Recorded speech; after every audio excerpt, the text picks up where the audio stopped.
मध्य प्रदेश में फूटा swine flu बम। जानिए कौन सा शहर बना हॉट स्पॉट। क्या होते हैं स्वाइन फ्लू के लक्षण।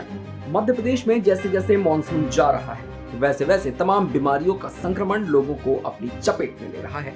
एक लंबा समय लोगों ने कोरोना महामारी के प्रकोप से जूझते हुए गुजारा है। ऐसे में कई लोगों ने जहां अस्पतालों में जिंदगी मौत की लड़ाई लड़ी तो वहीं न जाने कितने लोगों ने अपनों को खो दिया। कितने ही लोगों ने इलाज के लिए संसाधनों की कमी के चलते लाचारी और बेबसी का वक्त भी गुजारा।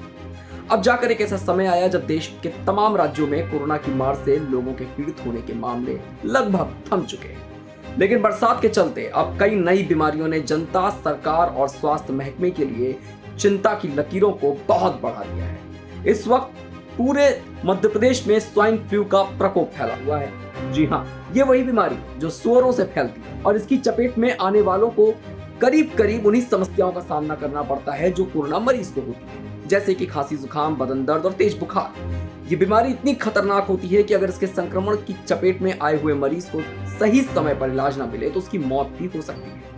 राज्य के तमाम शहरों में मरीजों के मिलने का सिलसिला लगातार जारी है। इनमें से सबसे ज्यादा संक्रमित इंदौर में पाए गए, इसलिए इंदौर स्वाइन फ्लू का हॉट स्पॉट बन गया है।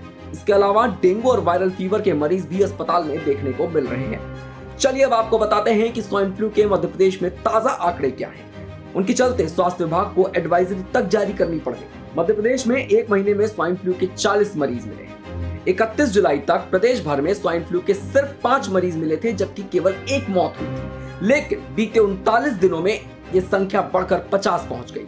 स्वाइन फ्लू से इंदौर और मुरैना में एक मरीज की जान जा चुकी है। अब तक प्रदेश के 10 जिलों में 50 केस मिल चुके हैं। इसमें इंदौर के 34 मरीज शामिल हैं। इंदौर की आईडीएसपी शाखा को जो रिपोर्ट भेजी गई उसके मुताबिक अब तक 98 संदिग्धों की जांच कराई गई, जिनमें से कुल 34 लोग स्वाइन फ्लू से संक्रमित मिले। इंदौर के निजी अस्पतालों में ज्यादातर स्वाइन फ्लू के ही मरीज एडमिट हैं। स्वास्थ्य विभाग की रिपोर्ट के अनुसार अब तक करीब 150 संदिग्धों की जांच कराई जा चुकी है। इनमें से 50 की रिपोर्ट पॉजिटिव आई।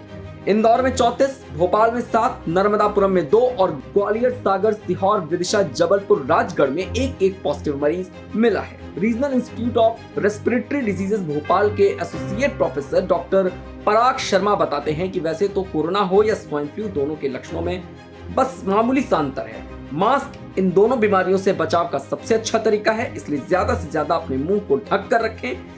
इसके अलावा बारिश के दिनों में मौसमी वायरल फीवर से बचने के लिए बेहतर यही होगा कि आप अपने घरों में, दफ्तरों में साफ और उबला हुआ पानी पर्याप्त मात्रा में समय समय पर पीते रहें। डॉक्टर की सलाह के बिना कभी कोई दवाई ना लें। बुखार में आप ज्यादा से ज्यादा पैरासिटामोल खा सकते हैं। चलिए अब आपको बताते हैं कि स्वाइन फ्लू के लक्षण क्या होते हैं। तो इसके लक्षण है नाक बहना, छींके आना, धीमा बुखार आना, आंखों का लाल होना, आंखों से पानी निकलना। इनमें से कई लक्षण कोरोना से मेल खाते हुए हैं। स्वाइन फ्लू के मरीजों की 3 कैटेगरियां होती हैं, 3 श्रेणियां होती हैं। पहली कैटेगरी है ए। इसमें मरीज को टेस्ट की जरूरत नहीं होती। इन मरीजों में हल्का बुखार, खांसी और गले में खराश, शरीर में दर्द, सिर दर्द, मचली और दस्त के लक्षण होते हैं। इन मरीजों को होम आइसोलेशन में रहने की सलाह दी जाती है। फिर आती है कैटेगरी बी, जिसमें मरीजों को हाई ग्रेड फीवर होता है और वे उच्च जोखिम वाली श्रेणी में होते हैं। इन मरीजों में हल्की बीमारी वाले बच्चे, प्रेग्नेंट महिलाएं, 65 साल से अधिक आयु के लोग और फेफड़े, लीवर, हृदय या किसी अन्य बीमारी के मरीज ज्यादातर शामिल होते हैं। फिर आखिरी कैटेगरी है सी, जिसमें मरीजों में श्रेणी ए और बी के सभी लक्षण होते हैं और उनकी स्वास्थ्य स्थिति के आधार पर तत्काल अस्पताल में भर्ती होने की उन्हें जरूरत होती है। इसलिए अगर किसी में भी ऐसे कोई भी लक्षण नजर आते हैं तो उसे सावधान हो जाने की जरूरत है और बिना घबराए जितनी जल्दी हो सके अपने नजदीकी अस्पताल में जाकर डॉक्टर से परामर्श लें। बाकी ऐसी और भी खबरों के लिए जुड़े रहिए हमारे साथ और देखते रहिए वन इंडिया हिंदी।